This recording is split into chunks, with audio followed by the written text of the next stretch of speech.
First of all, I want to thank each and every one of you for being so very patient and allowing me to bring class to you this way tonight. It is October 2nd, and as you can see, I'm just now getting home. We had our pre-construction meeting tonight, and there were several of you that reached out to me tonight with conflicts. So I figured this would be the best way to get the content out to you. So just like I always do, I'm going to review some of the assignments for you. Um, as you can see, we are getting to the very tail end of class. The first one will be differentiating the process of my lesson plan. Um, so you want to identify at least one strategy for differentiating activities, environments, or interactions during each of the following components of your target lesson. So you want to take that lesson plan that you've been doing this whole time. You want to look at the prior knowledge, look at review of your pre-skills and vocabulary, linking those learning objectives, the instructional set, the I do, we do, you do, and that closure, the checking for understanding, maybe a formative assessment, the preview of what's next. So activating that prior knowledge, make sure you're linking those objectives. Always include the objectives because that's what we start with. Your instructional set, clearly provide the I do, we do, you do within there. The closure and wrap up, include those differentiation strategies. Some of you, I've already been starting to include those differentiation strategies for those students that you're going to include in your key assignment. That's perfect. Check your writing and mechanics and those citations. Where are you getting this information? Remember, as college students, we want you to be reflective practitioners. So include those citations.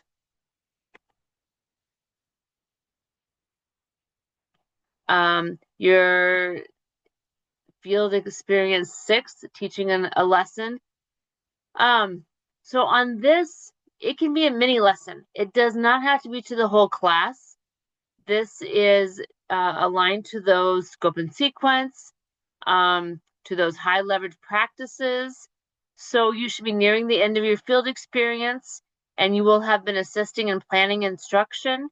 For this final task, you'll be teaching one lesson that you've developed in the course. You can develop it with your cooperating teacher. That is fine.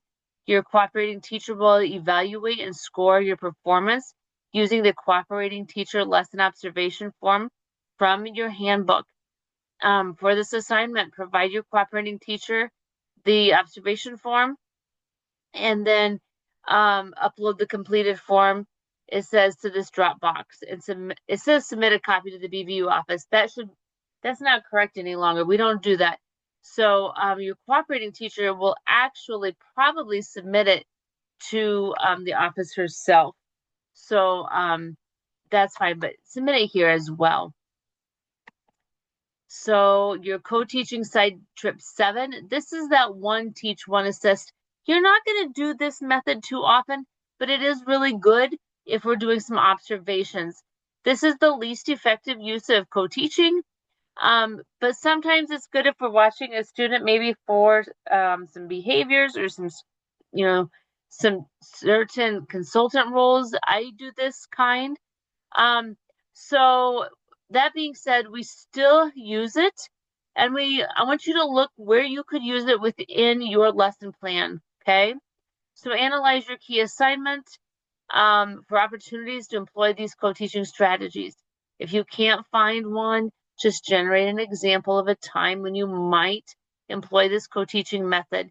Describe how you would employ this method, include the roles and responsibilities for each of the teacher and the co-teacher. Carefully tell me about their designation of tasks and how this model can enhance the content, the process, and the product. Make sure that your original post is by Thursday. You respond to 2 classmates by Sunday, and then look at your rubric here. It talks about thoroughly analyze your lesson plan to identify those clear, relevant opportunities to employ this strategy. Definitely tell me about those distinct, appropriate roles and responsibilities for both teachers in this model. Um, Provide a detailed, thoughtful explanation of how tasks are carefully designated, showing integration and purpose. Tell me how that content, process, and product, um, are enhanced. Respond to at least two thoughtful, substantial peers. You guys do a great job with that, identifying ways that you can clarify their response. Is there questions you have? Can you give them additional resources? Make sure your writing is free of grammatical errors, spelling, punctuation, and then your citations and in-text um, references and in-text citations. So that is on that piece. Then we want to look at discussion 7.1, exploring co-teaching readiness. So after you've already now learned about the 6 different models of co-teaching. So you have to rank them in 2 different ways. First, rank the 6 different models on your readiness to implement them from easiest to hardest. Which ones are going to be easiest for you to implement to hardest? Like one teach, one observe might be easiest, and then which one would be hardest? And then second, rank the models based on the most beneficial for the teachers and the students. Like we know station teaching, that one's pretty beneficial, so that one might be number 1 for that. And then don't forget to explain and justify your rankings both times. Consider what will make the process easier or difficult, the teaching style, the contextual knowledge, the planning time. How will they benefit you and your students? After your rankings for both topics, read and respond to 2 peers, just like we always do, extending the conversation, thinking about clarifying questions, misunderstandings, okay? And then let's look at the rubric. So you have to clearly rank both of those, give good reasonings on both of those, the explanations on both of those, your engagement with your peers, your writing and mechanics, okay?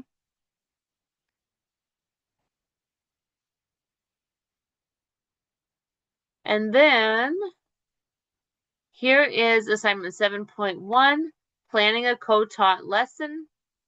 Given the lesson you've selected for your key assignment, identify and explain at least 2 co-teaching models you could employ in your selected lesson. This is what you're doing for your key assignment. So this is very important. Which 2 will you be putting into your key assignment? Identify and explain at least 2 co-teaching models. So a lot of yours I have gone through and said, hey, this is ready for your key assignment. This is what you'll be doing. You've done all of this, so now go back and decide which ones, okay? And then look at your rubric here. Clearly identifies and thoroughly explains at least 2 co-teaching models, provides detailed, clear, and accurate descriptions with the pre-instructional set, the anticipatory set, the instructional set. We've done all of these already. How are you going to assess students? The presentation format, whether it's an essay, table, graphic organizers, it's highly organized, it's professional, properly attached to the lesson plan. We have correct writing mechanics, and then your citations. You should have been able to take those citations directly off of your previous lesson plan. This might not have been a new assignment. It might have been something that you could just take right off of your previous assignments. FE8, this is just a thank you, okay? Oh, excuse me, not this one. So here you submit your time log and then your student evaluation of the field experience. And if you don't have the pieces, the documents are right there for you.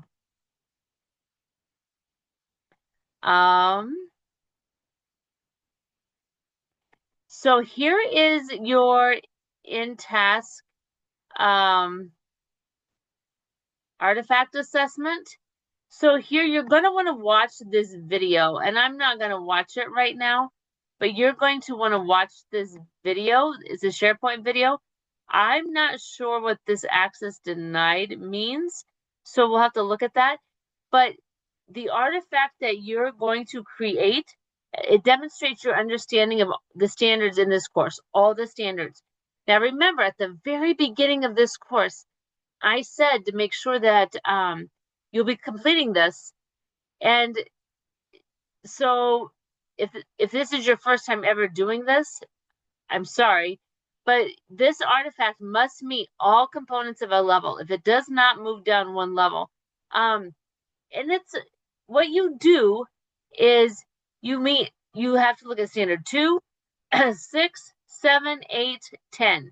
So what you can do is go through, like if you look at our PowerPoint tonight, we will look at standards 2 and 3.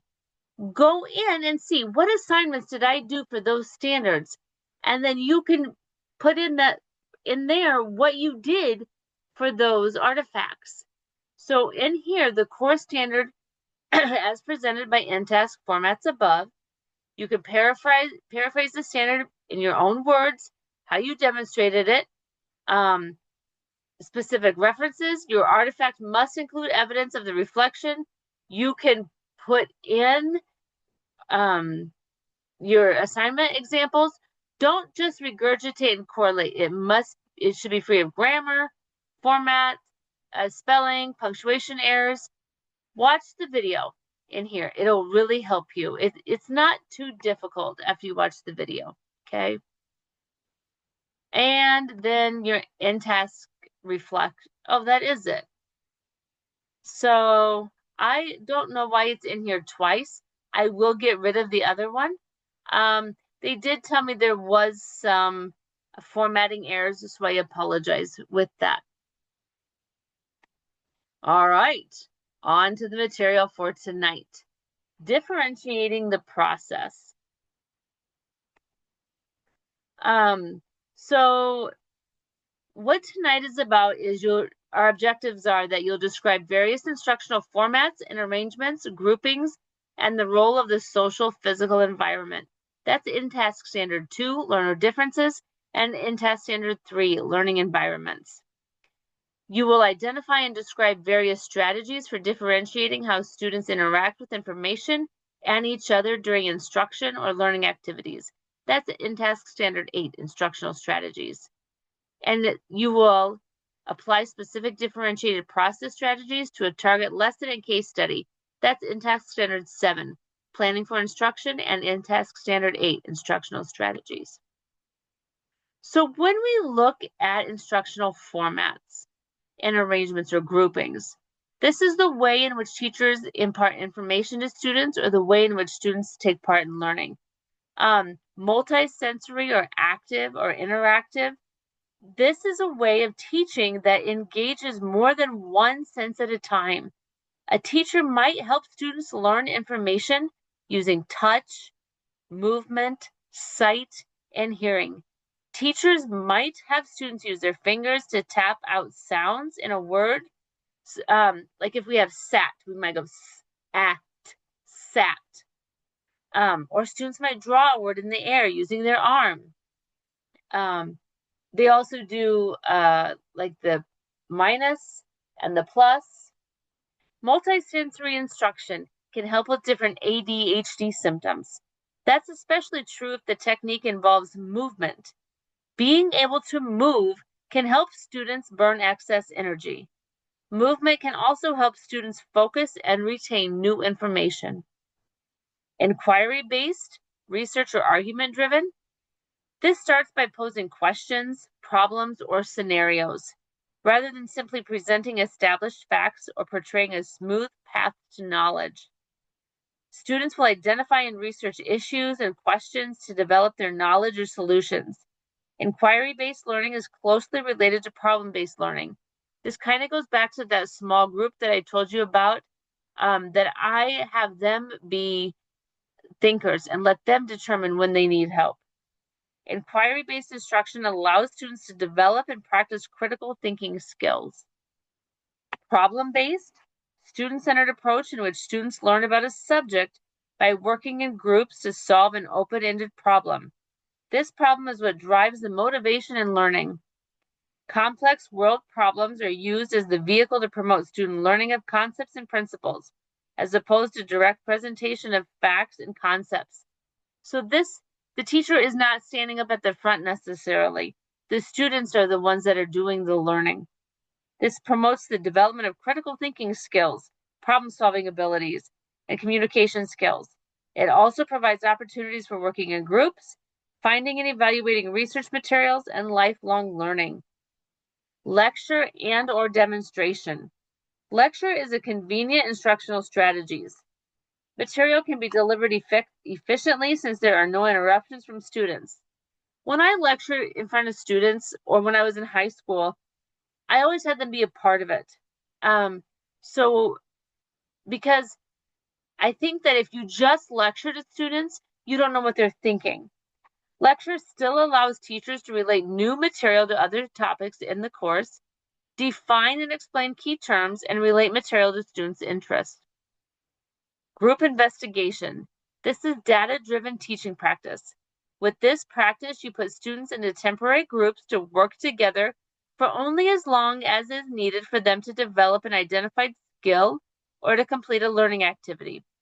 Groups can be heterogeneous, that means they are made up of varying skill levels, or homogeneous, they're made up of the same skill level. Groups can change often based on the learning objective and students' needs or interests. Computer-assisted learning. Many educational computer programs are available online and from computer stores and textbook companies. They enhance teacher instruction in several ways. So I want you to think about these questions. What challenges might emerge within each of these formats? How are the environment and social interactions impacted in each format? What opportunities to differentiate might address those challenges? You need to answer one of those questions for your class participation points tonight.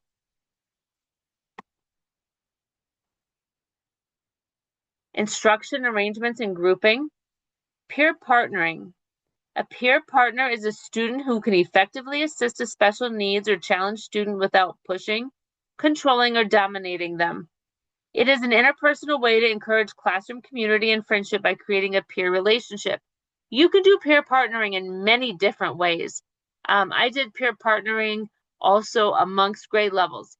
I did it with my third grade students down to preschool students, which that'd be a grade level across grade levels, but peer mediated learning. Peer mediated learning is a classroom-based practice where students work in pairs to complete activities. One student provides overt responses while the other student, who is the tutor, provides immediate corrective feedback, clarification of concepts, or further instruction. Peers of the target students are trained to provide necessary tutoring in educational, behavioral, and/or social concerns. You don't want to have that be their only kind of teaching. You want to make sure they get their own education as well. Small groups. Small groups teach students when to perform work on their own and when it is proper to seek the assistance and knowledge of others. Students learn to cooperate with others when assigned group tasks that require each student to complete a subpart of the task. Individual learning effort also increases. A small group of 4 to 6 students is assigned a topic of study. Different students are assigned subparts of the work to be done, so you give each student a task. Completion of assigned topics requires each student's work to be combined with that of other students to produce a group effort. I know a lot of students that do not care for it. Students may be assigned to play different roles in the group process. Task completion is contingent on cooperation. The group's collective product is evaluated. Each student's performance is judged based on this evaluation and in addition may include an individual score for the subtask.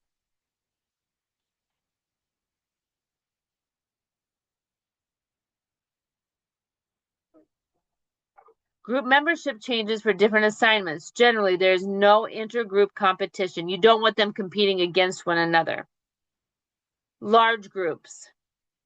That's pretty, if you teach the whole group, like I do class, or mixed models. So what challenges might emerge within each of these groupings? How are the environment and social interactions impacted in each grouping? What opportunities to differentiate might address those challenges? Please answer one of those questions. So this was one of your assignments tonight. Objective 1, formats and arrangements or groupings. Based on your readings, your own experiences and reflections related to our first objective, describe and justify the formats you are likely to use in your target lesson, potential barriers and opportunities to differentiate based on the content and learner characteristics. Describe and justify the arrangements or groupings you are likely to use in your target lesson, potential barriers and opportunities to differentiate based on the content and learner characteristics. You can use more than one format or one arrangement throughout the lesson based on the purpose of each learning activity. It's actually a good thing to allow students to access and interact with information in a variety of ways. Because remember, we have multiple learning styles going on. In your response, be sure to capture the idea of this intentionally. You will need to respond to this within this post. So differentiating activities. Maintaining engagement during lecture and demonstration. We have question and answer. That's just designing those higher cognitive questions. Developing a sequence of questions. Increasing wait time. I have a hard time with that in class. Counting to 5. It seems like a very long time. Responding to answers, redirecting, probing, reinforcing. Think, ink, pair, share, or think, pair, share. Think, ink, pair, share, or think, pair, share is just a collaborative learning strategy where students work together to solve a problem or answer a question about an assigned reading. This strategy requires students to think individually about a topic or answer a question and share ideas with classmates. It helps students to think individually about a topic or answer to a question, to share ideas with classmates and builds oral communication skills. It helps students focus attention, engage in comprehending the reading material. Sometimes I even ask, what did your classmates say, so that I know that they're listening. The co-teaching. Students at all academic levels benefit from alternative assignments and greater teaching attention in small group activities that co-teaching makes possible. Co-teaching allows for more intense and individual instruction in the general education setting. It increases access to the general education curriculum while decreasing stigma for students with special needs, because then we don't have to pull them out to go to special education. Students have an opportunity to increase their understanding and respect for students with special needs. It also allows us to catch those students that are just on the line and not fall through the gap. Students with special needs have a greater opportunity for continuity of instruction as the teachers benefit from the professional support and exchange of teaching practices as they work collaboratively. Co-teaching involves 2 or more certified professionals who contract to share instructional responsibility for a single group of students, primarily in a single classroom or workspace for specific content or objectives with mutual ownership, pooled resources, or joint accountability. So then we have reciprocal teaching. I do that a lot, and I did that a lot when I taught high school. Reciprocal teaching is an instructional activity in which students become the teacher in small group reading sessions. So a lot of times when I put you into small groups and then I have somebody come back and share, you're teaching the class. Teachers model then help students learn to guide group discussions using 4 strategies: summarizing, question generating, clarifying, and predicting. Once students have learned the strategies, they take turns assuming the role of teacher and leading a dialogue about what has been read. It encourages students to think about their own thought process during reading. It helps students learn to be actively involved and monitor their comprehension as they read. It teaches students to ask questions during reading and helps make the text more comprehensible. Jigsaws. Cooperative learning strategy that enables each student of a home group to specialize in one aspect of a topic. We've done that in this class. For example, one group studies habitats of rainforest animals, another group studies predators of rainforest animals, and then you come back and you share. Students meet with members from their other groups who are assigned the same aspect After mastering the material, return to the home group and teach the material to their group members. With this strategy, each student in the home group serves as a piece of the topic's puzzle, and when they work together as a whole, they create the complete jigsaw puzzle cooperative learning strategy that enables each student of a home group to specialize in one aspect of a topic. It helps build comprehension. It encourages cooperative learning among students. It helps improve listening, communication, and problem solving. Fishbowl. So students will sit inside the fishbowl, and then they'll have active participants sitting on the outside. So it's a discussion by asking questions and sharing their opinions, while students standing outside listen carefully to the ideas. Students take turns in these roles so that they practice being both contributors and listeners in a group discussion. This strategy is especially useful when you want to make sure all students participate in a discussion, when you want to help students reflect on what a good discussion looks like, and when you need a structure for discussing controversial topics. A fishbowl discussion makes for an excellent pre-writing activity. This helps brainstorm questions or ideas that students can explore more deeply in an independent assignment. Rapid prototyping. Rapid prototyping is an instructional design approach that combines the design development and evaluation phase. It is a non-linear approach that produces a sample working model that is a scaled-down representative version of the whole course. It works really good on e-learning. Providing opportunities for varying levels of independent practice. Peer-mediated learning. This is a classroom-based practice where students work in pairs to complete activities.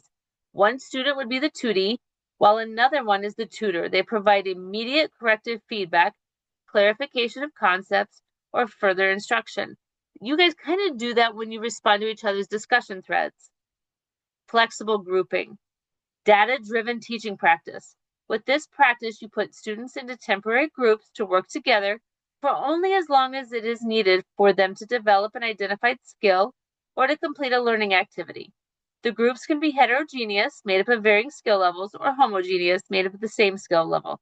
The groups change often based on the learning objective and students' needs or interests.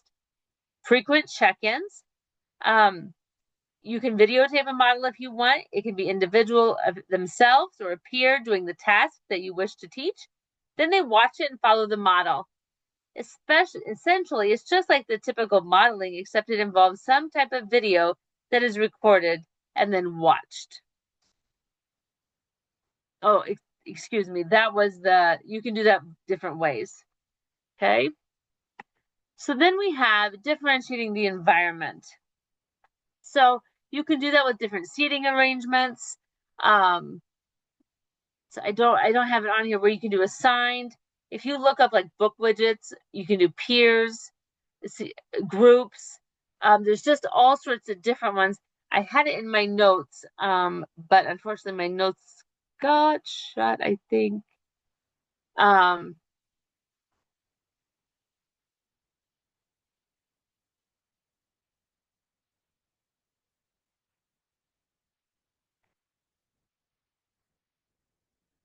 Let's see if I can pull them up quick. Oh. Yeah, I need the week 6 notes, and they did get shut. So, but you can look these up.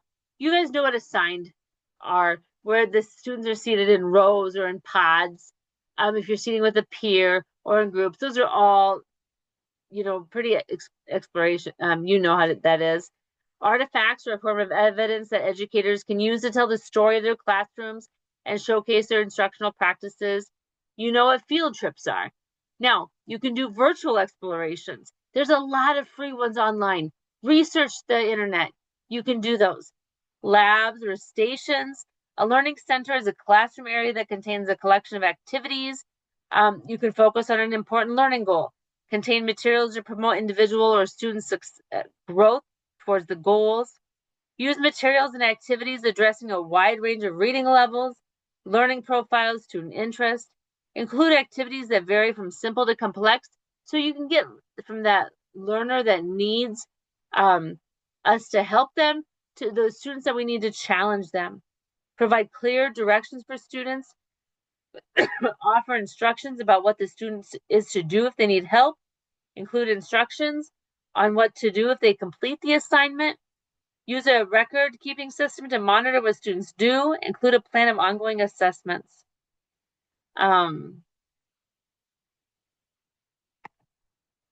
Differentiating interactions. One-on-one, you guys know we have those peer partners. A peer partner is a student who can effectively assist with special needs. We talked about that without pushing, controlling, or dominating them. Some students don't like having a paraprofessional because they feel like they're standing over them. So a peer partner is an interpersonal way to encourage classroom community and friendship. Teacher interviews. My students love it when I interview them. It's just a way for us to get to know them. Mentors. Student-to-student mentoring provides opportunities for student leaders to develop and practice leadership, mentoring, and coaching skills that will contribute to positive school experiences for the entire student body. Cooperative learning. We have base groups. That's a long-term lasting for at least a year. A heterogeneous group with stable membership whose primary purpose is for members to give each other the support, help, encouragement, and assistance each needs to progress academically. They can learn by their learning styles. Problem solving. It is an approach to teaching and learning that involves groups of students working together to complete a task, solve a problem, or create a product. Review enrichment groups. These are students that work together in small groups on a structured activity. They are individually accountable for their own work. And that is really good because some students don't like to work in small groups. But they're also responsible for the work of the group as a whole. Mixed grouping. Mixed ability groups have advantages over homogeneous groups of students because the higher achieving students can mentor the students who are struggling with a particular skill or concept. At the same time, the students who are more competent with a particular skill deepen their own learning by applying higher level thinking skills while assisting others to achieve. Flexible movement between individual, peer, and small group during independent practice. This can be teacher or student driven. We aren't going to do this. It got taken out of this course. Differentiating your instructional set. So make sure, and I talked to you about this is one of your assignments, that you identify at least one strategy. So this is one of your assignments. I don't need to go over this again, okay? So this is it for tonight. We're getting close to the end, you guys. So the objectives for tonight, be able to describe various instructional formats and arrangements, groupings, and the role of the social physical environment, the learner differences, learning environments, that's in task standard 2 and 3. Identify and describe various strategies for differentiating how students interact with information and each other during instruction and learning activities in task standard 8, instructional strategies. 3, apply specific differentiated process strategies to a target lesson. In case we didn't do case students, but that would be the students that are within your lesson plan. So that's in task standard 7, planning for instruction, and 8, instructional strategies. You should be finishing your in your classroom. Also, you should be finishing your lesson plan. If you have questions, meet with me Monday night. I also sent you a sign up for the last class. It is not mandatory, but that'll be the last opportunity you have to go over your key assignment with me one-on-one. So if you have any questions, make sure you do that. Okay? So complete any outstanding assignments, add differentiation activities to the process section of your lesson plan, read chapter 8 and 9, focus on teaching a lesson if you haven't. Make sure you complete the activities throughout here, and have a great week.